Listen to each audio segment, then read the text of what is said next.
जो अपना लुआबे दहन अपना खूब खरा कुआं में डाल दे तो कुआं मीठा हो जाए। वो नबी जिस नबी को खुदा से राजुल मुनीर कहे, ताहा व यासीन कहे, रहमतुल्लिल आलमीन कहे, उसी नबी हाशिमी की बारगाह में पूरा मजमा वालिहाना आशिकाना मोहब्बताना अंदाज में दरूद सलाम का नजराने अकीदत मोहब्बत की थालियों में सजा कर पेश करें। पढ़िए बाबा से बुलंद अल्लाहुम्मा सल्ली अला सय्यदिना व शफीअना व नबीना व मौलाना मुहम्मदिन बारिक वसल्लिम सल्लल्लाहु अलैहि सलातो व सलाम अलैका या रसूल अल्लाह सल्लल्लाहु अलैहि वसल्लम। शायर कहता है कि नमय का जिक्र न पीने की बात करते हैं, नमय का जिक्र न पीने की बात करते हैं। हम अहले दिल है मोहब्बत की बात करते हैं, हम अहले दिल है मोहब्बत की बात करते हैं। और अभी न छेड़ सबा संबलो गुलाब की बात, अभी न छेड़ सबा संबलो गुलाब की बात, हम अपने नबी के पसीने की बात करते हैं, हम नबी की अपने नबी की पसीने की बात करते हैं। हजराते मोहतरम, मैंने खुतबे मुस्लिना के बाद खुतबा के बाद जिस आयत मुकद्दसा की तिलावत करने का शर्फ हासिल किया है, परवरदिगार अपनी किताब कुरान मजीद व फुरकानुल हमीद के अंदर इरशाद फरमाता है, अला इन्ना औलिया अल्लाहि ला खौफुन अलैहिम व ला हुम यहज़नून अल्लज़ीना आमनू व कानू यत्तकून। क्या लोगों सुन लो, औलिया अल्लाह को न कोई खौफ होंगे न वो गमगीन होंगे, ये वो लोग हैं जो ईमान लाए और परहेजगारी करते रहे। मुअज़्ज़ज़ सामीन इकराम, आज ये महीना माह रबीउल सानी का महीना है और इस महीने की 11 तारीख किससे उठे कौन वाकिफ नहीं है। हर कोई जानता है कि 11 तारीख क्या तारीख है।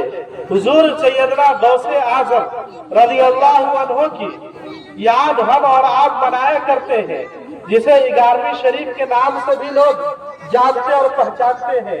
मुअज़्ज़ज़ सामीन इकराम, शायर कहता है हुजूर सैयदना गौसे आजम रज़ी अल्लाहु अन्हु की शान में कि वाह क्या मर्तबा है गौस है बाला तेरा, वाह क्या मर्तबा है गौस है बाला तेरा, ऊंचे ऊंचों के सरों से है कदम आला तेरा, ऊंचे ऊंचों के सरों से है कदम आला तेरा। और सर भला क्या कोई जाने है कैसा तेरा, सर भला क्या कोई जाने है कैसा तेरा, औलिया मलते हैं आंखें वो है तलवा तेरा, औलिया मलते हैं आंखें वो है तलवा तेरा।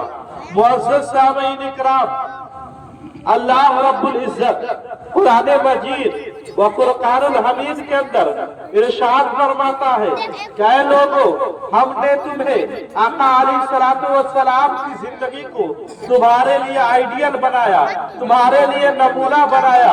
अगर हम हुजूर की जिंदगी से हटकर अगर हम अपनी जिंदगी को गुजारते हैं तो याद रखें ना हमारी दुनिया कामयाब हो सकती है ना हम आखिरत में कामयाब हो सकते हैं।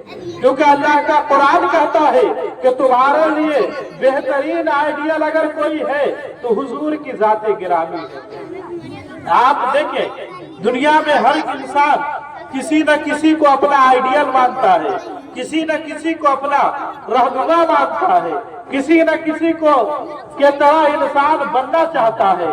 और हर इंसान की एक ख्वाहिश होती है कि मैं फला इंसान की तरह बन जाऊं, मैं उसके तरह बन जाऊं, उसके जैसा मेरे पास भी दौलत हो जाए, उसके तरह मेरे पास भी हुस्न जमाल हो जाए, उसके तरह मेरे पास भी खूबसूरती हो जाए, उसके तरह मैं भी मोटा या पतला या दुबला हो जाऊं। यानी तरह तरह की ख्वाहिशें जो इंसान के जिस्म के अंदर इंसान के वजूद में जो पैदा होती है। अल्लाह का कुरान कहता है कि ये दुनिया में तुम जिसको आइडियल मानते हो वो दुनिया के आइडियल तुम्हारे लिए कोई बेहतरीन आइडियल नहीं। अगर तुम्हारे लिए अगर कोई बेहतरीन आइडियल है, अगर तुम्हारे लिए कोई बेहतरीन नमूना है, अगर तुम्हारे लिए अगर कोई बेहतरीन एग्जाम्पल है, तो हुजूर अकरम सल्लल्लाहु अलैहि वसल्लम की जात अक़दस है। और हुजूर की जिंदगी से हटकर अगर अपनी जिंदगी गुजारोगे तो कामयाब नहीं हो सकते, क्योंकि हुजूर की जिंदगी वो जिंदगी है। अगर एक बाप अपनी औलाद को दुनिया का इल्म देता है और इस्लाम की तालीमात से आराशना नहीं करता, तो वही बच्चा माँ बाप का नाफरमान होता हुआ नजर आता है। क्यों? उसकी वजह यही है कि इस्लाम ने यह सिखाया कि बच्चों का अदब क्या है, बड़ों का एहतराम क्या है, माँ बाप के मर्तबे क्या है, बीवी का मकाम क्या है, और बीवी के साथ कैसा मर्तबा, कैसे मामला से पेश आना चाहिए, भाई का हुकूक क्या है, बहन का मर्तबा क्या है, और एक बड़े का अदब, छोटे का लिहाज मजहब इस्लाम सिखाता है। यहाँ तक कि मजहब इस्लाम हमारी पैदाइश से लेकर मरने तक तो हमारे इस्लाम ने वो तालीम दी है कि जब हमारे बुजुर्गों ने हजारों चैप्टर लिखा है बच्चों के ताल्लुक से, आज ये जो महफिल सजी है वो बच्चों के ताल्लुक से ही सजा है, जिसे हम सुन्नत कहते हैं और सुन्नत के नाम से हम जानते और पहचानते हैं। और वो सुन्नत क्या है? अगर आप दुनियावी एतबार से सुन्नत के ताल्लुक से अगर आप हिस्ट्री को पढ़ेंगे, साइंसदानों की तहकीक को पढ़ेंगे, तो आपको पता चलेगा ये सुन्नत की वजह से हजारों मर्द जो है कैंसर की वजह से बचते हैं, जो इन्फेक्शन होने का डर रहता है उसके वजह से हजारों बच्चे बच जाया करते हैं। और दुनियावी फायदे क्या है? आका अलैहिस्सलातु वस्सलाम मुस्तफा जाने रहमत सल्लल्लाहु अलैहि वसल्लम इरशाद फरमाते हैं कि तीन चीजें ऐसी हैं जो हर माँ बाप के ऊपर फर्ज है। वैसे तो बहुत सारे हुकूक हैं बच्चों के माँ बाप के ऊपर और माँ बाप के बच्चों के ऊपर बहुत सारे हक हैं, लेकिन इस्लाम कहता है कि तीन हक ऐसे हैं जो हर माँ बाप को अदा करना जरूरी है। अगर माँ बाप ने ये तीन हक में अगर कोताही की, अगर तीन हकों में लापरवाही बरती, तो कयामत के दिन माँ बाप से ये तीन सवाल जरूर किया जाएगा। यानी कयामत के दिन पूछ होगी। पहला सवाल क्या है? यानी जब बच्चे की पैदाइश हो, बच्चे की विलादत हो, तो बहैसियत वालिदैन माँ बाप होने के नाते ये जिम्मेदारी है कि बच्चे का बेहतरीन नाम और अच्छा नाम रखा जाए। माँ बाप होने के नाते क्या जिम्मेदारी है? पहली कि जब औलाद की विलादत हो तो माँ बाप होने के नाते पहली जिम्मेदारी ये है कि बच्चे का अच्छा नाम और इस्लामिक नाम रखा जाए, क्योंकि आका अलैहिस्सलातु वस्सलाम मुस्तफा जाने रहमत सल्लल्लाहु अलैहि वसल्लम इरशाद फरमाते हैं कि तदऊना यौमल क़ियामती बिअस्माइकुम व अस्माई आबाइकुम फहसनु अस्माकुम, कि क़यामत के रोज तुम अपने और अपने बाप के नामों से बुलाए जाओगे। क़यामत के रोज अपने और अपने बाप के नामों से बुलाए जाओगे, इसलिए तो तुम अपने औलाद के अच्छे नाम रखो। हुजूर अकरम सल्लल्लाहु अलैहि वसल्लम की बारगाह अक़दस में उम्मुल मोमिनीन हजरत आयशा सिद्दीक़ा रज़ियल्लाहु अन्हा इरशाद फरमाती है कि हुजूर के पास एक शख्स आया जिसका नाम असवद था, यानी काला। सरकारे दो जहां सल्लल्लाहु अलैहि वसल्लम ने फिर उसका नाम बदलकर आबीज रखा, यानी सफेद रखा। इसी तरह हमें हदीस मुबारका से ये सबक मिलता है, ये सीखने को मिलता है कि अगर हम में से किसी का अच्छा नाम नहीं है तो उसको बदलकर बेहतर नाम रखना हुजूर की सुन्नत है। पहली जिम्मेदारी माँ बाप की क्या है कि जब औलाद की विलादत हो, चाहे बच्चा हो या बच्ची, माँ बाप होने के नाते उसकी पहली जिम्मेदारी ये है कि उसका अच्छा नाम और इस्लामिक नाम रखा जाए।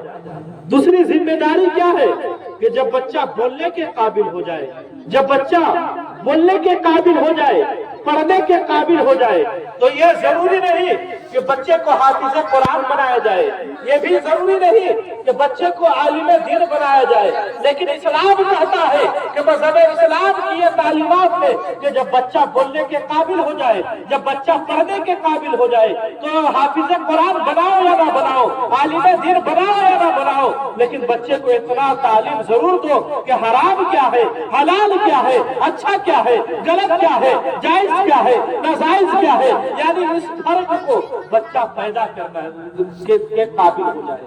بچہ یہ جان لے کہ مذہب اسلام میں حرام کیا ہے، حلال کیا ہے، جائز کیا ہے، ناجائز کیا ہے، اتنا ضرور تعلیم دیا جائے بچوں کو۔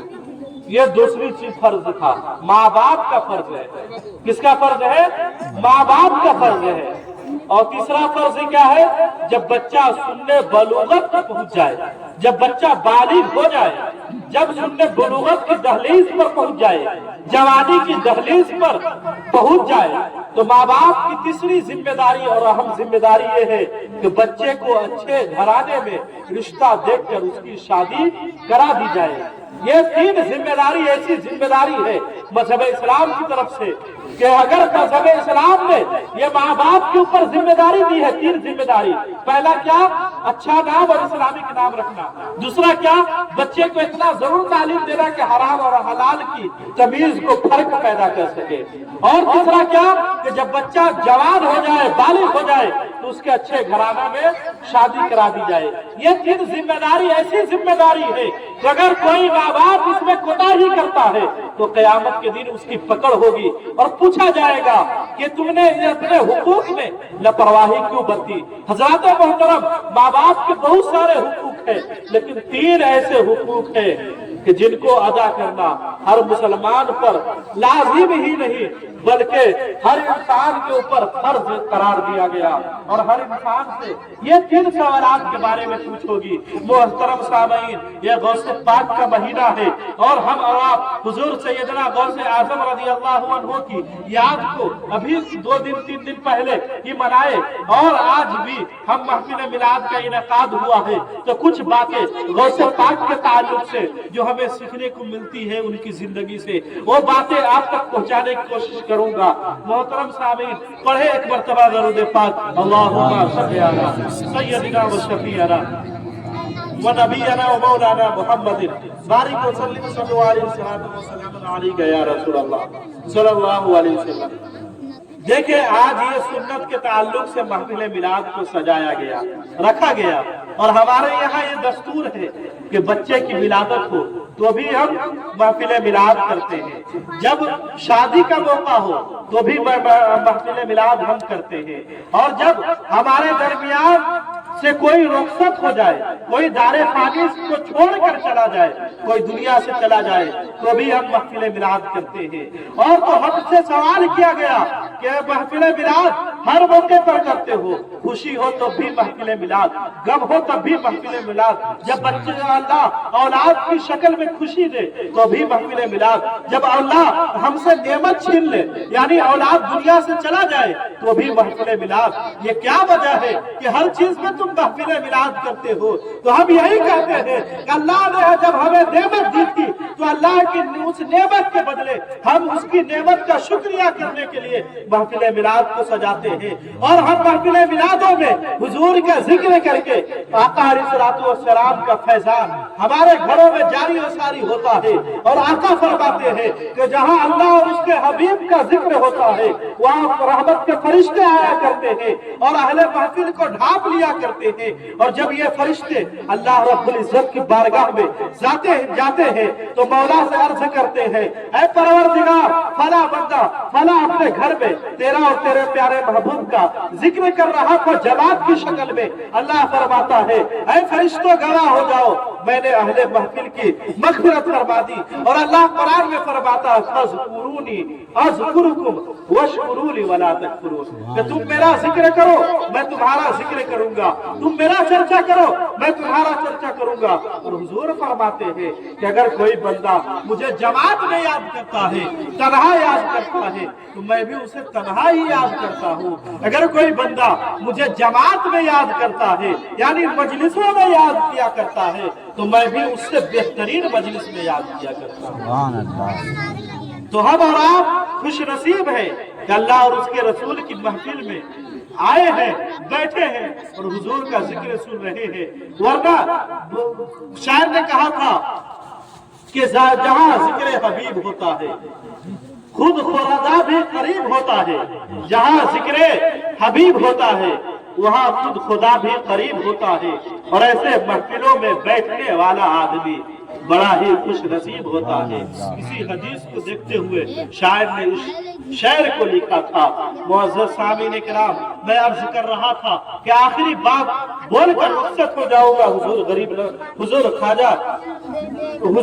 ख्वाजा गरीब नवाज रज़ी अल्लाह अन्हु जो एक अजीम बुजुर्ग है, और हुजूर सरकार सैयदना गौसे आज़म रज़ी अल्लाह अन्हु के बारे में, तो उन्होंने, आपने सुना होगा कि इल्म दीन हासिल करने के लिए बगदाद से, ईरान से बगदाद के लिए सफर शुरू किया था, और उनके बगल में उनकी मां ने 40 अशरफियां दी थी, और कहा था कि, और मां से अर्ज किया था, अम्मी जान मैं आपसे इल्म दीन हासिल करने के लिए इजाजत तलब करता हूँ।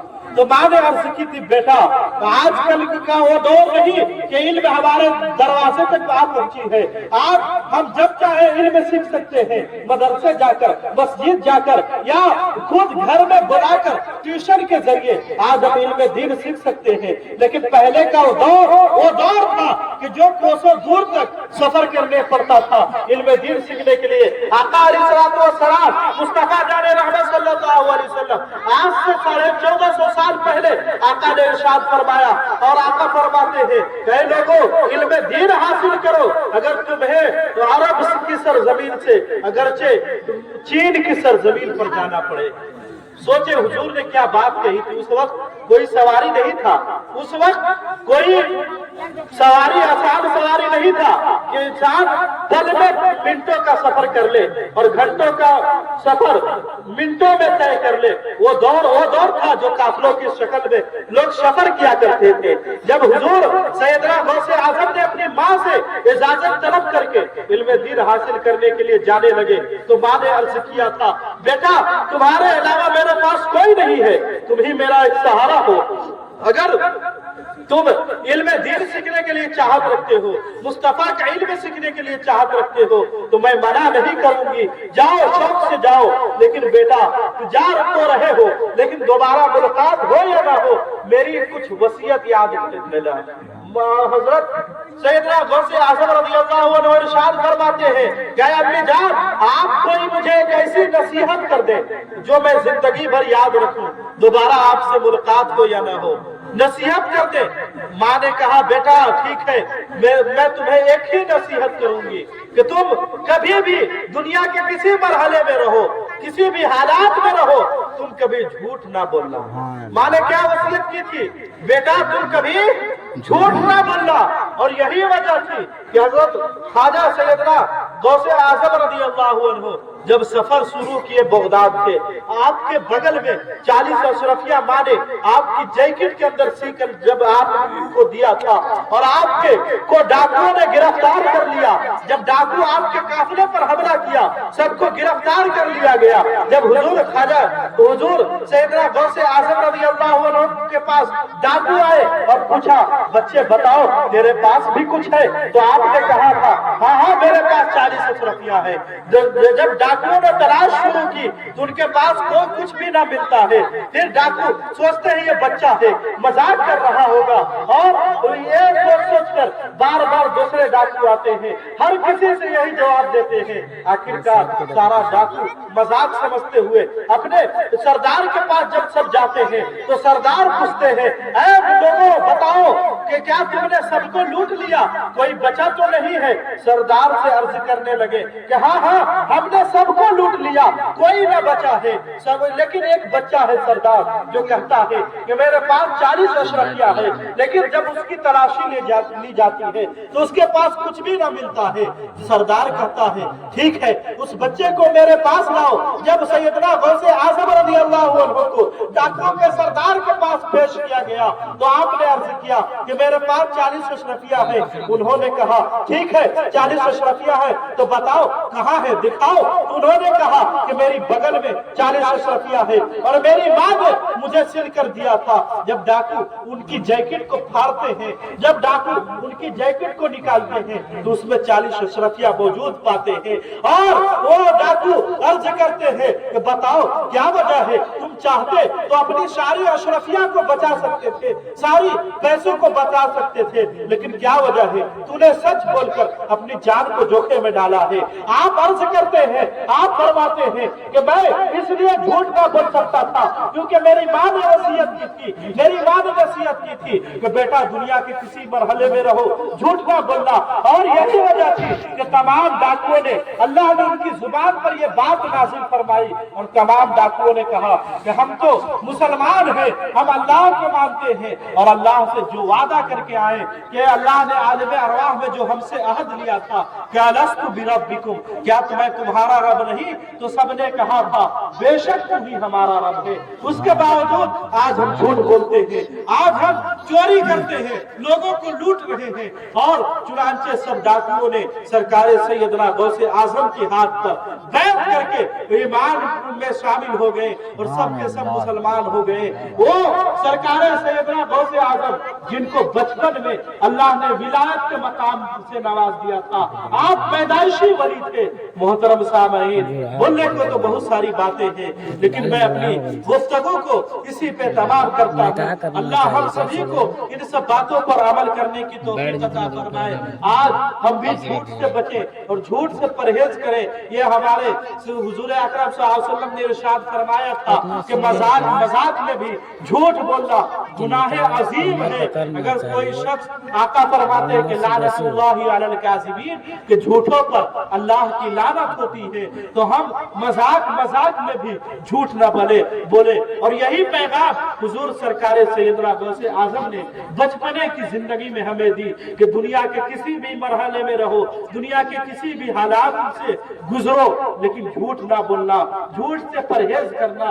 और आज की तकरीर का यही निचोड़ है कि हम और आप दुनिया में अपने बच्चों को अच्छी परवरिश दे, मजहब इस्लाम की तालीमात से आनाशरा करें। जब बच्चों के अंदर मजहब इस्लाम की तालीमात होगी तो पहचानेंगे बच्चों का लिहाज क्या है, माँ बाप का अदब क्या है, भाई बहन का हुकूक क्या है, बीबी के हुकूक क्या है, शौहर के हक क्या है। इसी पे मैं अपनी गुफ्तगू को तमाम करता हूँ। वमा अलैना इल्लल बलाग। अस्सलामु अलैकुम।